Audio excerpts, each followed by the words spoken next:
Pag-usapan natin ngayon ang pahayag ni Professor Cielo Magno tungkol dito sa isyu bangayan ng Malacanang at ang kampo ni Pangulong Rodrigo Roa Duterte.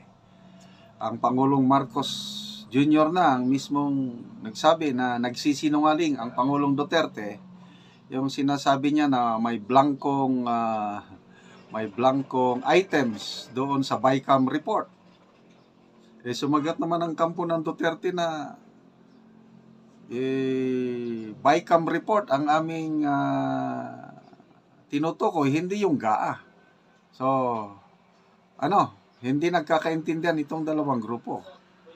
Iba ang basihan nila. Anyway, ito, may magandang hamon si Professor Cielo.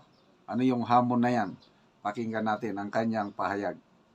Marami na naman pong nagtatanong, no? May mga issues na naman na nauungkat ukol dito sa 2025 budget. Sinasabi po ni dating Pangulong Duterte at ni Congressman Ungab na maraming kulang-kulang na datos dito sa bicameral report ng 2025 GAA. Sinagot naman to ni Executive Secretary Bersamin na hindi maaaring pumirma ang Pangulo sa kulang-kulang na dokumento. Pero very interesting po yung tanong na ito, no? Kasi dalawang dokumento po yung pinag-uusapan natin. Yes. Kasi meron tayong mga ibang kababayan na kinukumpara at tinitingnan yung GAA na nasa DBM website at sinasabi nila na may datos naman. So nagsisinungaling si Pangulong Duterte. Hindi po natin ito ma-verify dahil dalawang dokumento yung pinag-uusapan dito. Yung isa ay yung GAA na nasa website ng DBM at yung isa pong sinasabi nila, Congressman Ungab, ay yung Bicameral Committee Report. Alam niyo po, sa Bicameral Committee Report, ito supposedly nire-reconcile yung pagkakaiba ng Kongreso, ng House of Representatives at ng Senate.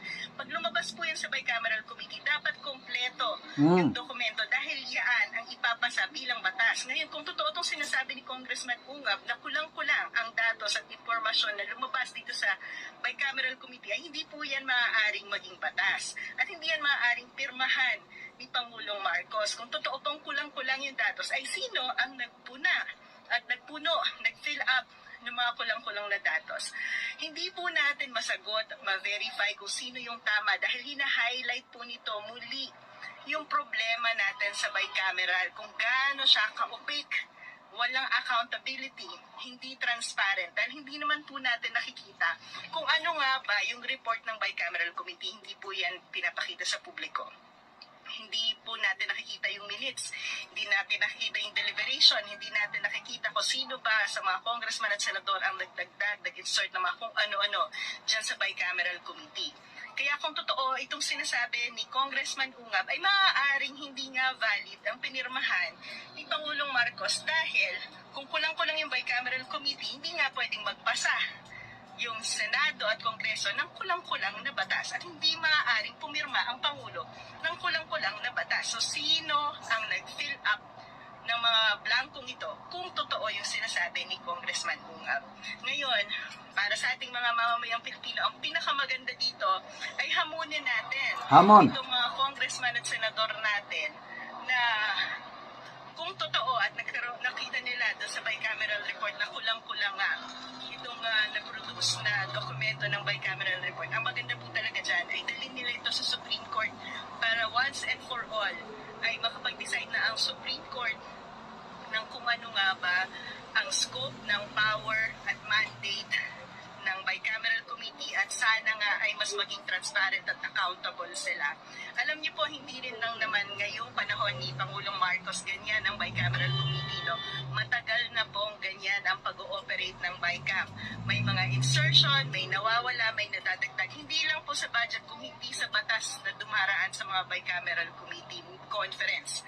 Kaya once and for all, ang hamon ko po kay Congressman Ungab ay mag-file na ng kaso sa Supreme Court tungkol sa incomplete at lack of transparency ng BICAM report. Okay. So, agree ako doon. Yung hamon. Kung totoo talaga na kulang-kulang yung BICAM report, pinaka-the best, magsampa na ng kaso sa Supreme Court Kasi kung gano'n lang, hanggang expose lang, wala namang ginagawa. Wala ring mangyari. Dapat action agad. Ano ang action na kailangang mangyari? Yun na, sampahan nyo na ng kaso sa Supreme Court.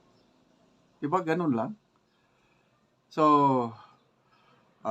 nakakapagtaka eh. May na ano akong ano sa YouTube mismo daw ang House Appropriations Committee wala ring kopya sa BICAM report. I don't know how true. Dumaan lang sa aking wall. So, paano nakuha ni Congressman Ucab yung ipinakita niyang kulang-kulang na dokumento? It remains to be answered.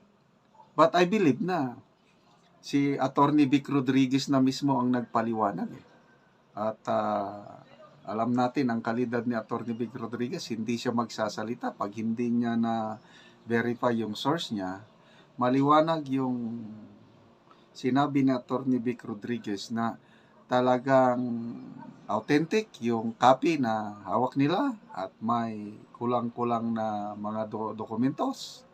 So, sana may magsampa na ng kaso sa Supreme Court para malaman na natin sino ang nagsasabi ng totoo.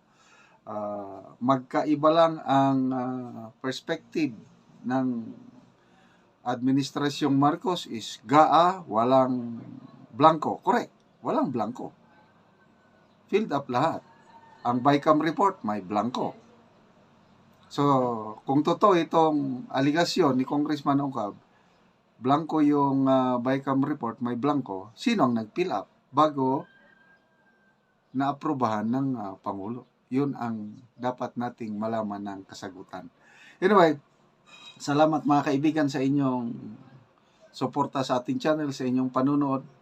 Ang ating income sa channel na ito is naibibili natin ng yero at pako. Tinutulungan natin ang mga talaandig na tribo sa Bukidnon na kawawa ang mga bahay nila, tumutulo na o kaya walang bahay yung iba. So nabibigyan natin ng 10 yero at 10 kilong pako at nakakapagpatayo sila ng kanilang bagong bahay.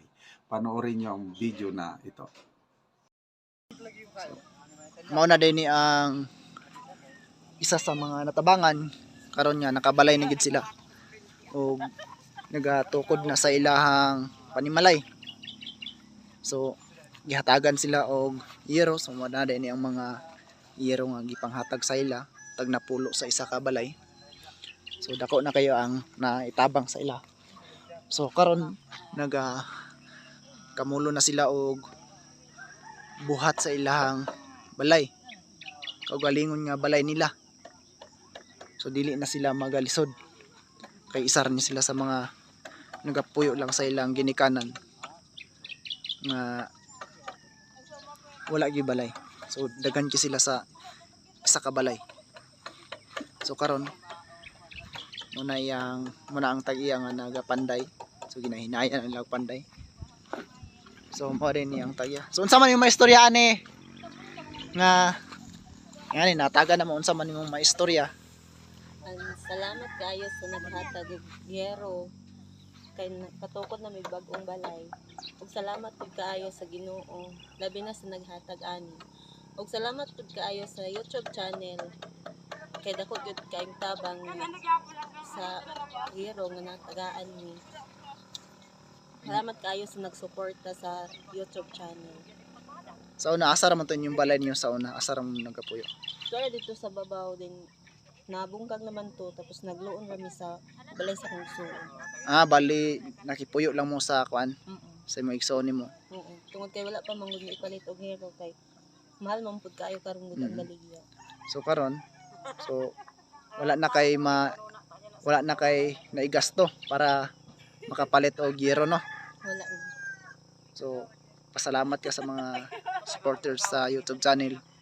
So thank you kaayo sa inyong pagsuporta.